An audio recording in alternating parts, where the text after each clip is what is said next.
Welcome back to another episode of Global Card Collectors. Today we have a third-time guest. The first time I've interviewed someone three times. Will has someone as well.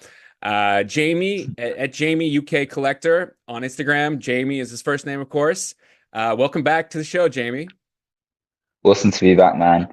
Awesome to be back. Great to see you. You're alive. We're bringing you on because you just got back from last weekend from Macau. Right next to Hong Kong for, which I think it's called the Asian Sports Collectors Convention, but otherwise known as the Yep. Macau Card Show. And really just wanted to hear your impressions, maybe some stories, and kind of hear how your experience was, for everyone else can kind of get a sense of that. So kicking off, are you over the jet lag at this point? Yeah, completely over the jet lag. I loved Macau as a place. I just thought, in terms of a man who collects sports cards, who enjoys to gamble, enjoys good food, enjoys great hospitality, it was an awesome place to be. Yeah, I have so much to say about it. I'm looking forward to share. Cool. So how long was your trip? How long did you stay? So I left on the Monday, landed on the Tuesday. I stayed in Hong Kong for one night on the Tuesday night.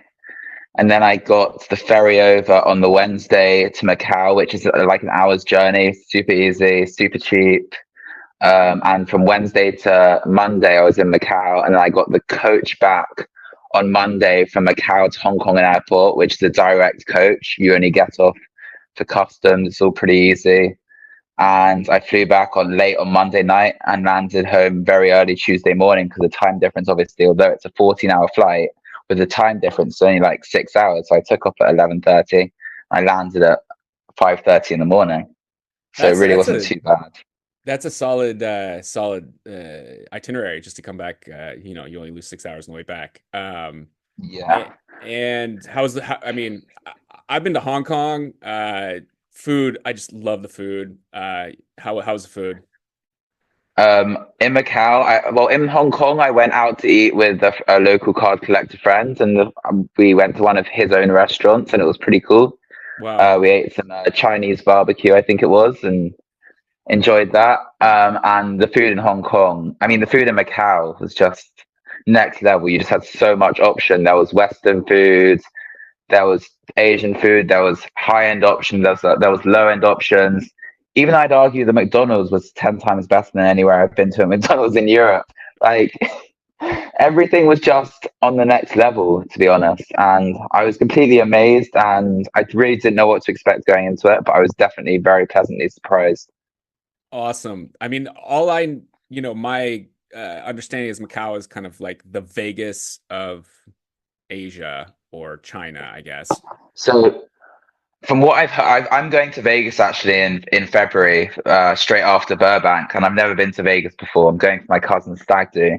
But from what I've been told, Macau is just a very clean version of Vegas with and everything's there for you. Like in Macau, everyone's looking after you. The hospitality is on the next level because you're not paying $300-400 a night to stay in the top hotels. Just you're paying $120 a night to stay in the best hotels, which you can't experience anywhere else in the world. For So example, it's I was paying $120 a night, and I was staying at the Andaz, which is part of the Galaxy Resort. And adjoined to my hotel, you had another hotel which I had access to with a lazy river and like a full beach on the roof.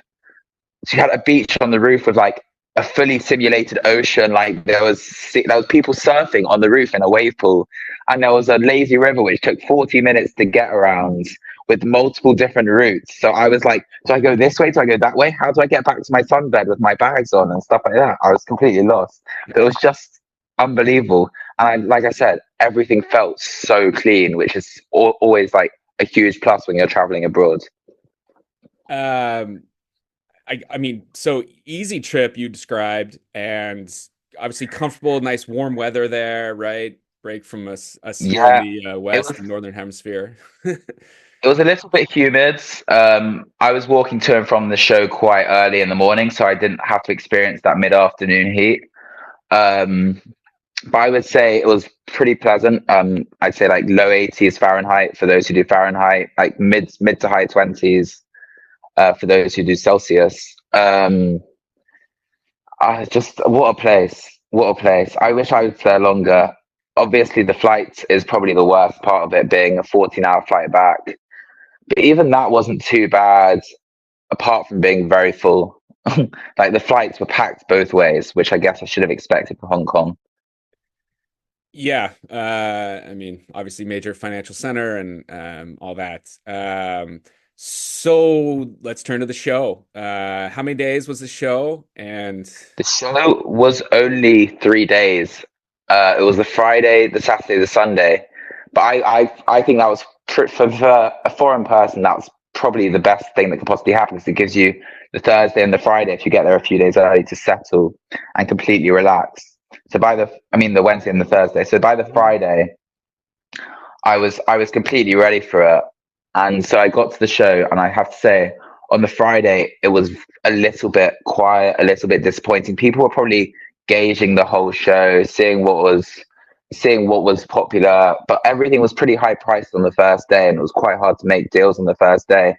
One of my friends sold a big card straight off the bat, which was obviously a huge boost to him.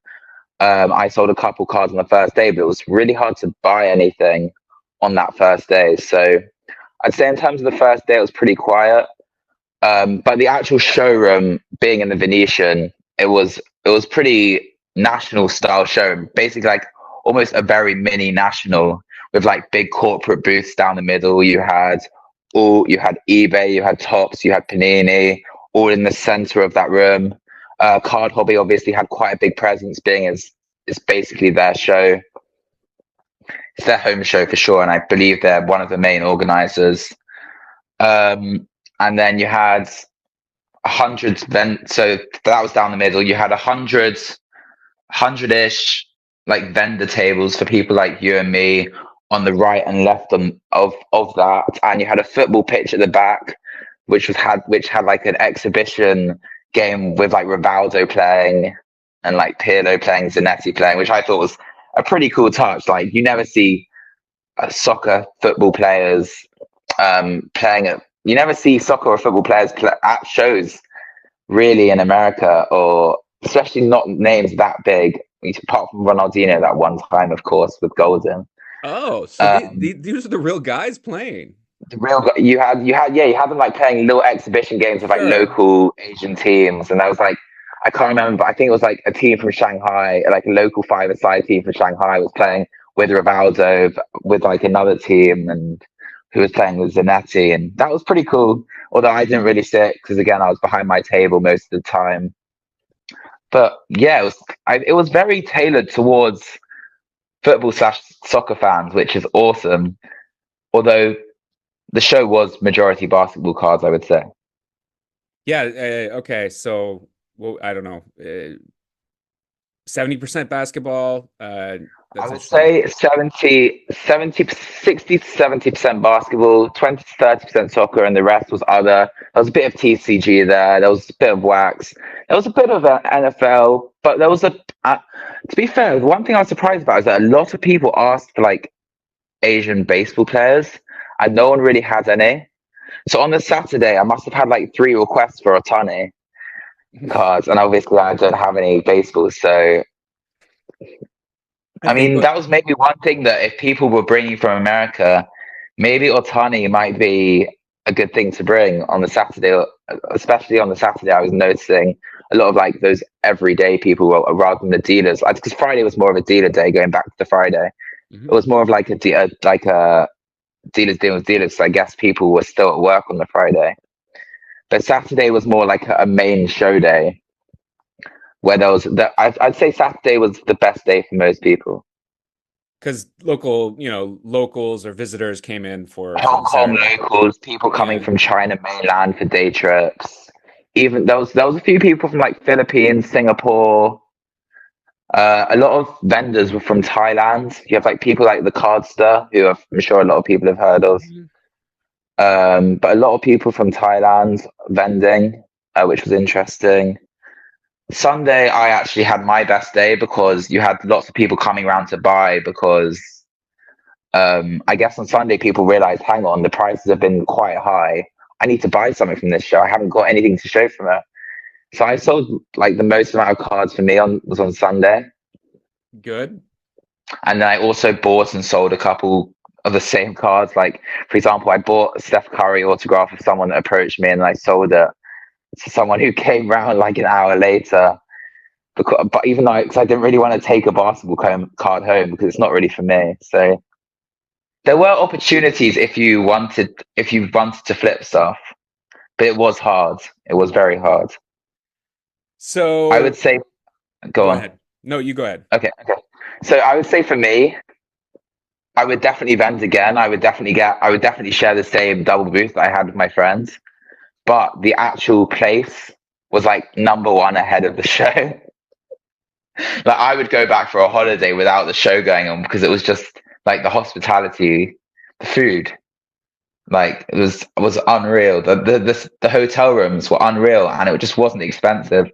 Like if you're paying 60, 70 pounds a day in rent for your place in London, you can pay 80, 90 pounds for these 5-star hotels in Macau, which feel like they could be 8 stars, or like just feel like they're just the next level. I would stay there for a year. I could live there as long as I don't lose too much money gambling. Like that I would. I honestly, the hotels there were just next level.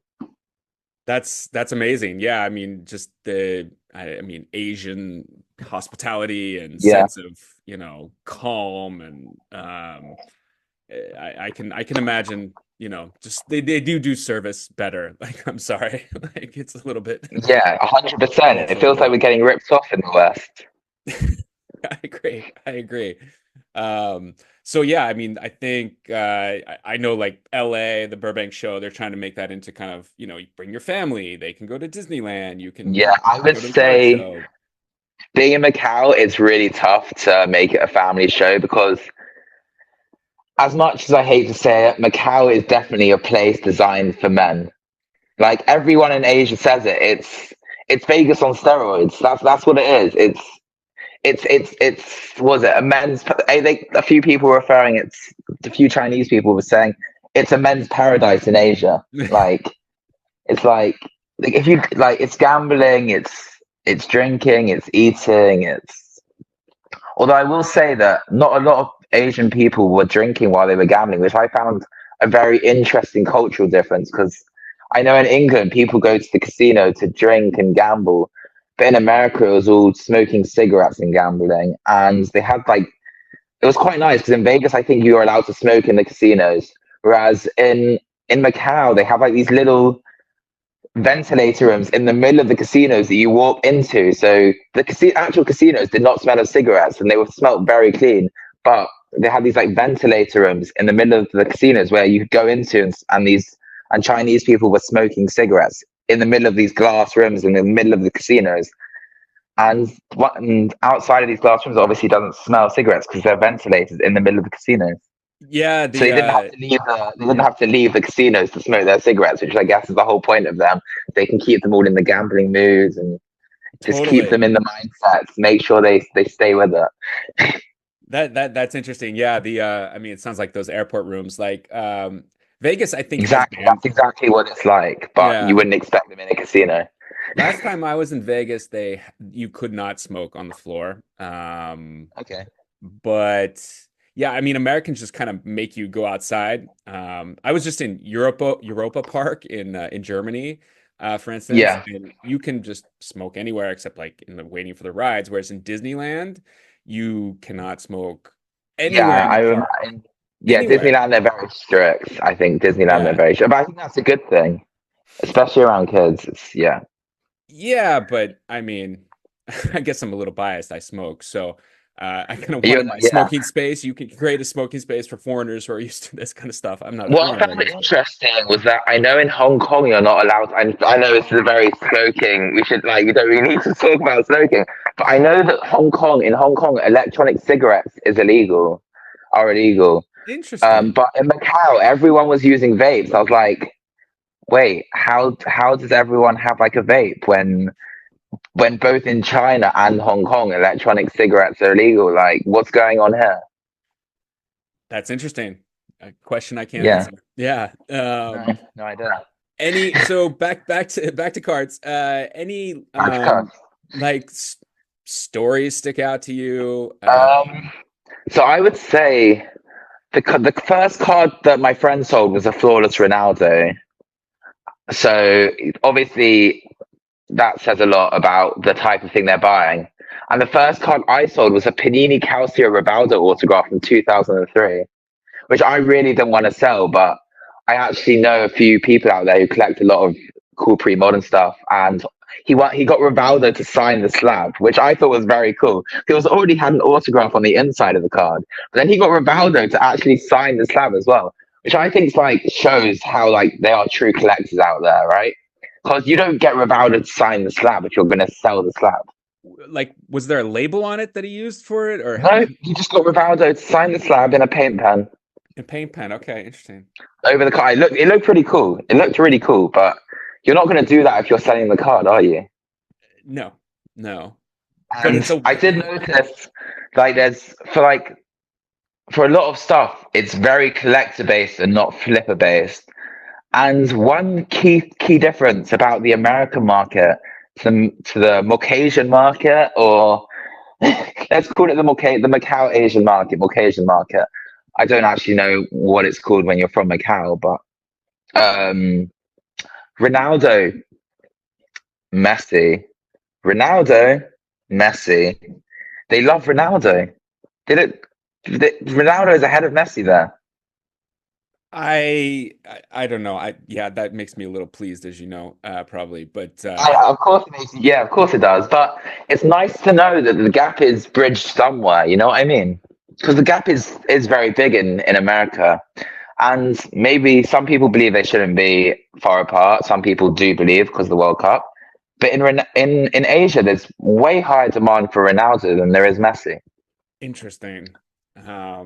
That is really interesting to me, because I mean, I'm mostly exposed to Americans, and Yeah, they, I of mean, course, me too. the 2004 Mega Cracks is like currently on kind of, someone pumped it, MK Sports Cards pumped it, and maybe someone else pumped it, and it's it's been taken off, and it's like that's going to be bag holding later. I mean, I don't know. I mean, maybe not. It's pretty Yeah, rare. I mean, I sold one of my copies. I've got a PSA 4 and a PSA 6 left. I would probably sell the 4 and keep the 6 for like a PC, because it's always cool to have one copy of that card. A bit like how I have one Ronaldo Mega Cracks PSA 5 for my personal collection that I would never sell. I don't even think I've ever posted it on my Instagram, for example, just because I just don't even want, like, that's just never leaving me, because it's a copy that I just always want one copy of that card. I couldn't care less about the grade. I'd happily trade down my 5 for like, what grade is that? It's matching. Join the 5 club. I wouldn't mind downgrading my PSA 6 to a PSA 5 Messi plus cash, so I could have like 5s of the both, and then selling my 4, and then just say I have a 5 of the both, and then 5 plus 5, yeah, I have PSA 10 Mega Cracks. I like that call. I do want to Messi as well. Those Yeah, together, it is quite expensive at the moment. yeah. For a PSA 4, you don't really want to be paying like $2,000 for a PSA 4 when there's still more coming out of the cracks for the Mega Cracks. You still people grading PSA 6s, PSA 7s quite frequently still. I think for the Mega Cracks, you really have to have a PSA 10 to be pop proof. You know what I mean? Yeah. Yeah. I mean, the nines are the ones that really kind of took off in sales. Yeah, the nines are interesting because people are still grading 8.5s, and you do see about a 9. The pop report increase with the 9s like every couple months. So it's whether the market can handle a new PSA 9, another 50K added to the market cap of PSA 9s every month, every couple months, and how long that will last. If people keep grading 9s, I personally can't see it. BGS, I just completely stay away from on that card because they're completely inconsistent on the grades, and we've seen that recently with the market. I think a BGS 9.5 sold for under 30 grand recently, which is absolutely crazy considering what the 9s are going for.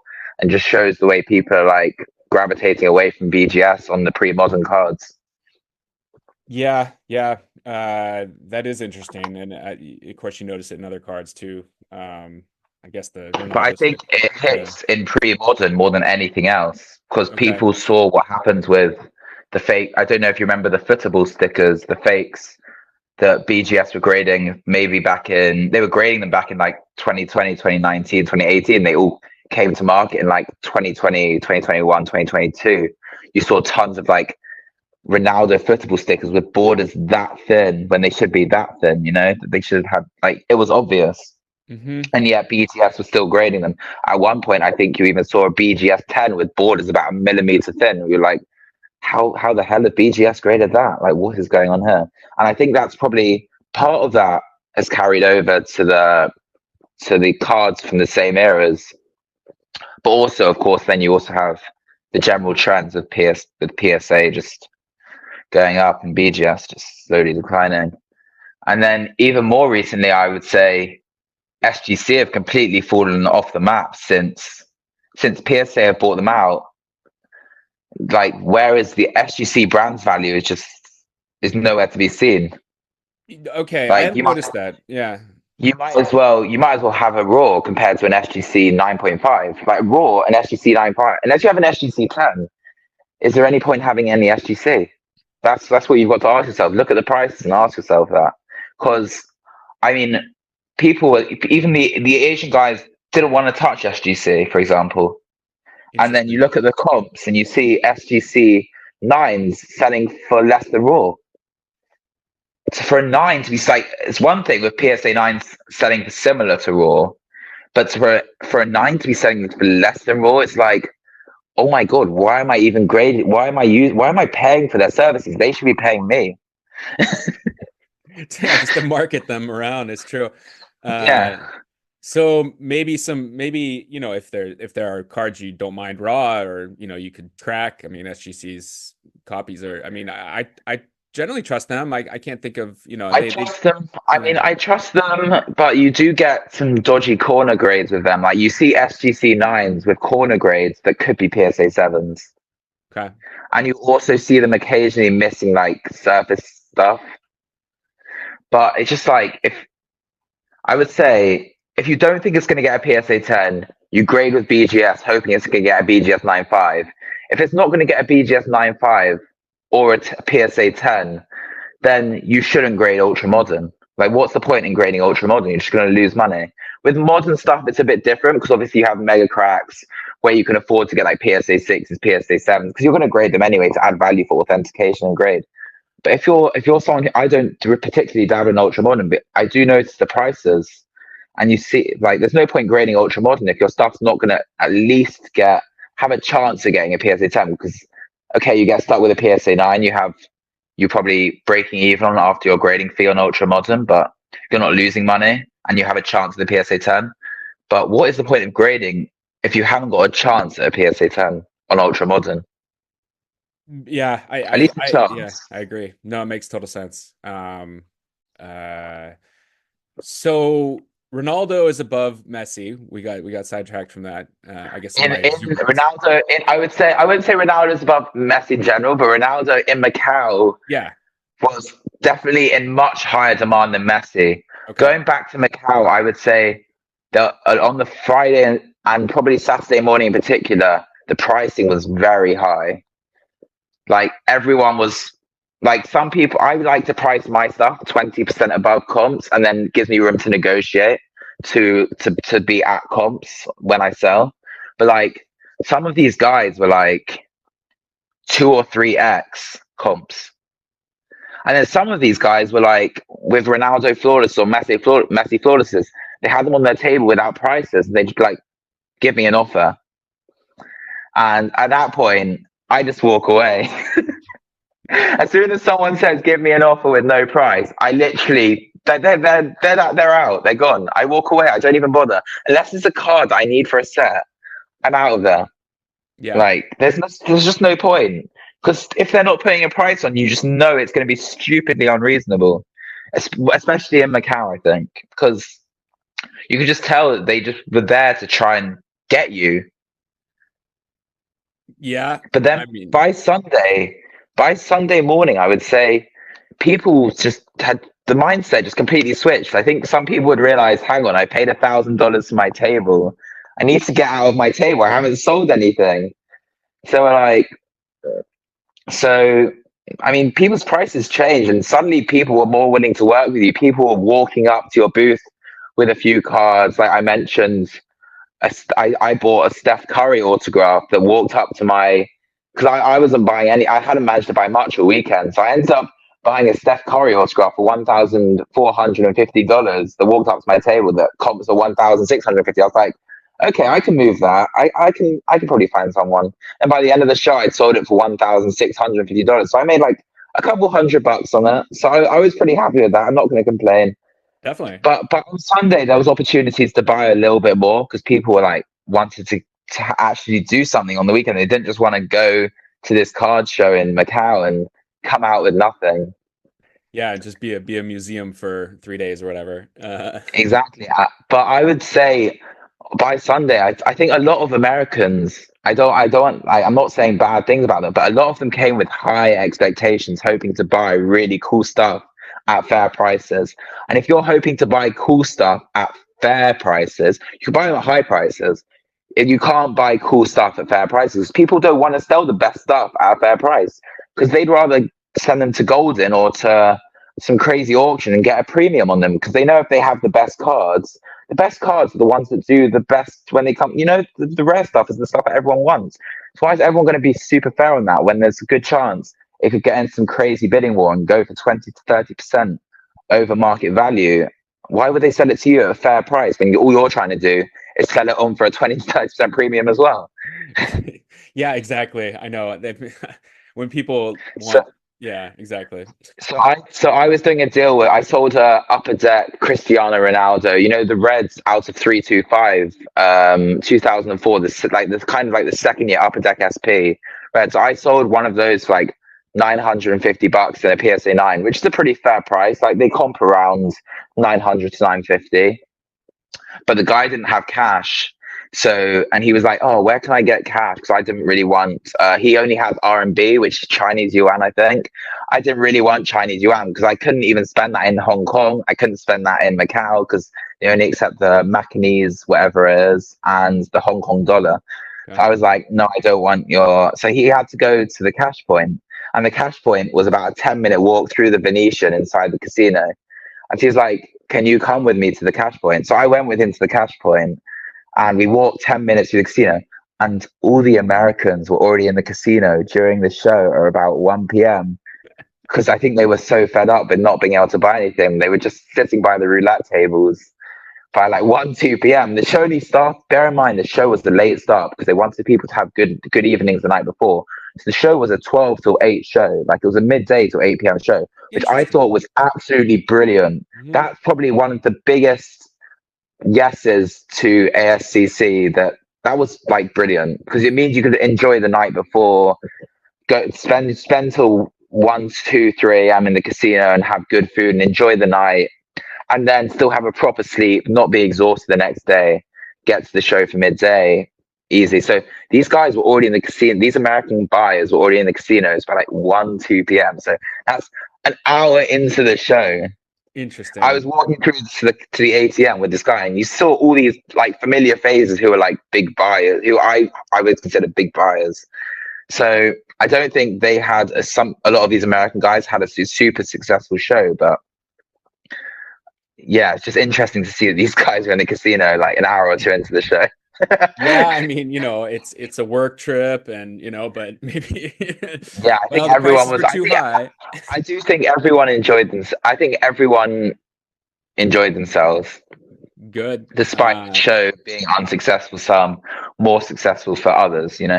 But I mean, it sounds like your plan was ideal because you set up and sold at fairer prices. I think as long as I think if you had fair prices, you're golden. You're pretty good there because no one else had fair prices. So I mean, it was also hard being Western because the Asian community is quite. They're quite. They don't really like to sell. They like to stay within their community, I would say. So being Western, I would say there was a lot less people coming up to our tables than the Chinese table or the Asian tables across like just across from us. Like we noticed that the Western tables were getting way less footfall, which was quite interesting. Obviously, some people will take different things out of that than others. But when people walked up to me and my friend's table, they were staying at our tables, whereas at these other Asian tables, they were looking at these prices and they were walking straight past because of the pricing. So I think if you had fair pricing and you had cool rare cards, you were getting Hmm. you were getting footfall and eyes. And it was also nice because I'd communicated with a few other Asian collectors online. So they were actually introduced over the past like 8, 9 years. They were actually introducing me on Saturday. I was getting like loads of introductions to like these huge Asian whales who like I'd never like you. If you looked at these guys, most of these guys were like in tracksuit bottoms and t-shirts, Yeah. and they were putting out like upper deck George Best like autographs out of seven. You're like, wait, what am I looking at? And I was like, these for sale, these for sale. Obviously, they weren't. None of the stuff was for sale, but you would just never think that some of these guys would pull out these cards. Like you would not know by looking at these guys and what the casual like dress they were wearing. They were going to pull out these monster super rare cards, and it was nice to have real conversations with real collectors as well. Like having a proper conversation with these old upper deck collectors who were collecting these Manchester United sets in like 2001, 2002 was pretty cool. And also, it was funny to hear their reactions, and they were like, "Oh, but you're quite young to be collecting these old Syria sets or these old upper deck sets." I was like, "Yeah, but they're just cool and rare, and that's just what I love." They were like, "Yeah, that's fair enough." They were like, "Oh, we wish there were more. We wish there were more young collectors like you, because right now it's just like us in our 30s and 40s, like trading in like a whale group with each other. Like there's like 7 or 8 upper deck Manchester United whales there who just trade with each other." And they just wait for stuff to come on auction. They're all competing with each other. Like they all follow the golden auctions. Whenever an upper deck autograph or something comes on there, they all know they're competing with each other, which is quite interesting. And I have to say, in terms of actual collector base, I do prefer the way they collect over there compared to the way cards circulate in the West, because Hmm.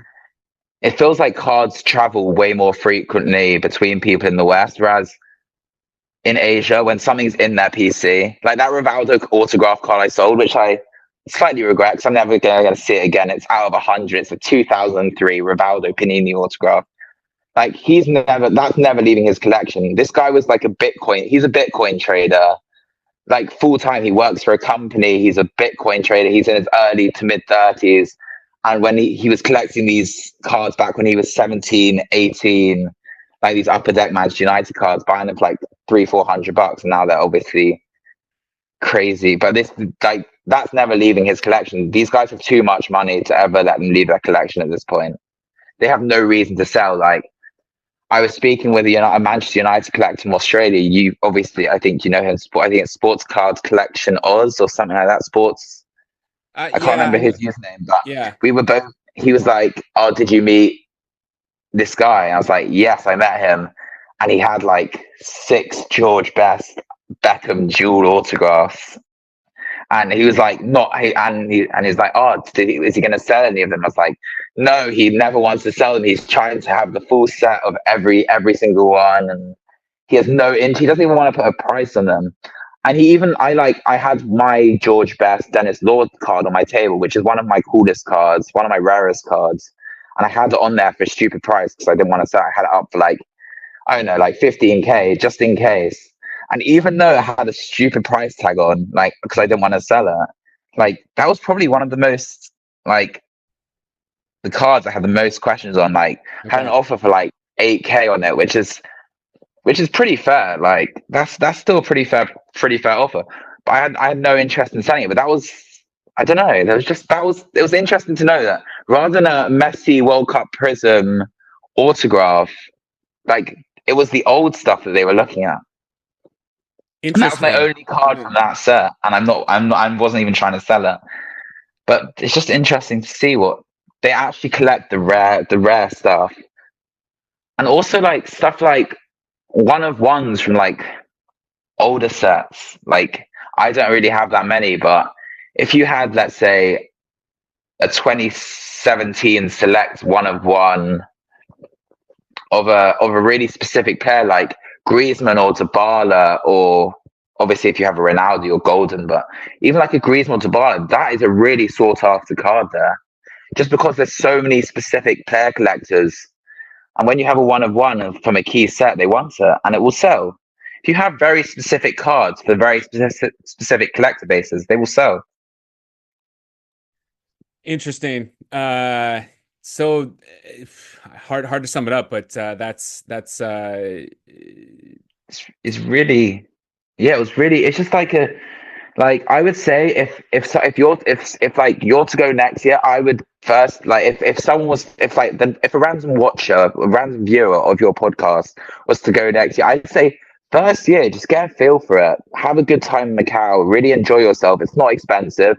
You can fly out there from Europe for like £600 direct to Hong Kong, and then get a a $20 coach from Hong Kong to Macau, and really enjoy yourself for $100 a night. Stay in a really top end hotel, and just have a good time. And then if you see that first year you think you can do well there, and you think you can sell some cards, and go back again.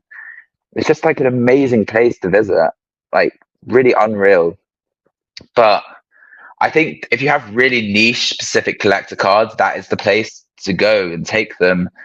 And be willing to be reasonable, but you if you are reasonable, you will sell them. good advice. Anything else you want to add? Ooh, um, I mean, for me, I told you Macau the place, the show. It's the play. Macau is a place. Oh my god, I miss the food. I miss the food so bad. Even like being in Europe, the Italian restaurants were better in Macau than they are here. Like, how does that even happen? Like the food, and if you're a gambler, be careful. Be careful.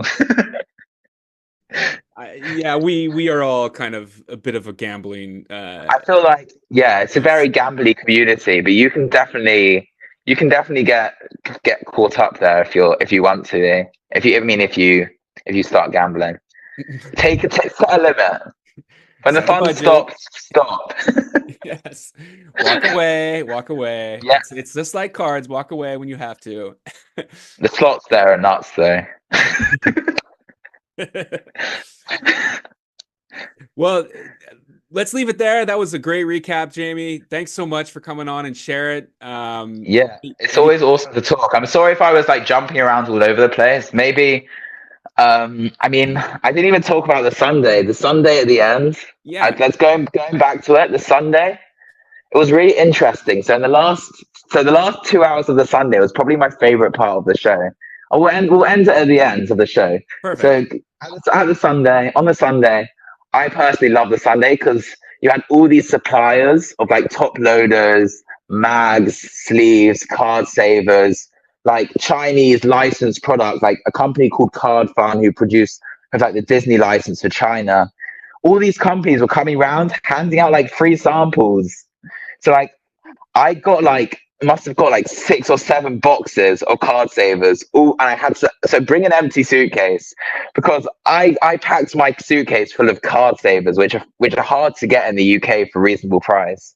Like you're paying like £30 for a box of 50 card savers in the UK. So I packed my suitcase full of card savers because all these plastic suppliers were coming around giving you their cards, like, oh, contact us, we will supply you card savers at 1 cent a card saver, because obviously in China that's where all the card savers are being made, all the supplies being made. So that was the last 2 hours of the show. I was cramming my suitcase full of free supplies. Obviously there was Tops who had like the free ASCC packs, which are pretty cool. Grab as many free samples as you can, because I mean the free samples probably paid for my table. I paid $500 for my table. We paid $500 each. It was $1,000 for a double booth. But I must have grabbed about $100 worth of card savers, $50 worth of top loaders, $50 worth of packs from Tops, Panini tote bags, Panini brake mats, like wallets for cards, like so much free stuff. The last 2 hours, I was cramming my bags full of gift bags. So if you're a vendor, be ready for people to come around and start handing you free stuff, and make sure you have space for it. Very, very useful advice. This kind of reminds me of you after the Euro. You stayed around. Exactly. And Honestly, I had people in my DMs asking me if I was going to take signs. I was considering it, but the sign which we had, every table had their own personalized sign saying, so me and my friend sign said Jamie UK Collect and BHA Cards. It was a really cool, like ASCC personalized design sign, but it was made of polystyrene that was really long, so you couldn't fold it because if you fold it, it obviously snaps. But I really would have loved to kept my signs to put in my collection, but obviously it wasn't to be. Next time. Take a bigger bag, I guess. Yeah. It was just Macau as a place. Just what a place. What a place. All right, you heard it here first. Highly recommended. Not even necessarily for the cards, although that's awesome too. This is why, these are the ancillary. You could just go to the show for like a day or 2 days, even like a couple hours a day, 3-4 hours a day. Get a ticket. You don't need to vend. Like I would probably vend just because I can share with my friends and one of us can walk around. And I would say the best thing to do is to share with someone who you can vend with, and then one of you can stick behind the table or a couple of you can stick behind the table. And ASCC as the organization was so accommodating. As a foreigner, you didn't feel like a foreigner. Like you felt like they wanted you to be there, which is very nice, which is a good feeling. That's amazing. So hopefully others can take what they heard here and consider it for the future. And I mean, this is one of the nice ancillary parts of doing this hobby is you can travel for it and see the world. Yeah, it's awesome. So. I mean, I would probably make a use out of Asia being there on that side of the world next time and go somewhere else for longer, which is definitely an option, I think. I think a lot of people went to Japan after to visit Tokyo and all the card shops there. And also they have a food scene there. But yeah, it's just, what a place. What a place. Cool place. What a place. Well, thanks for coming on and sharing it with us, Jamie. And we'll talk to you soon. Pleasure. See you soon, man. Bye. Bye.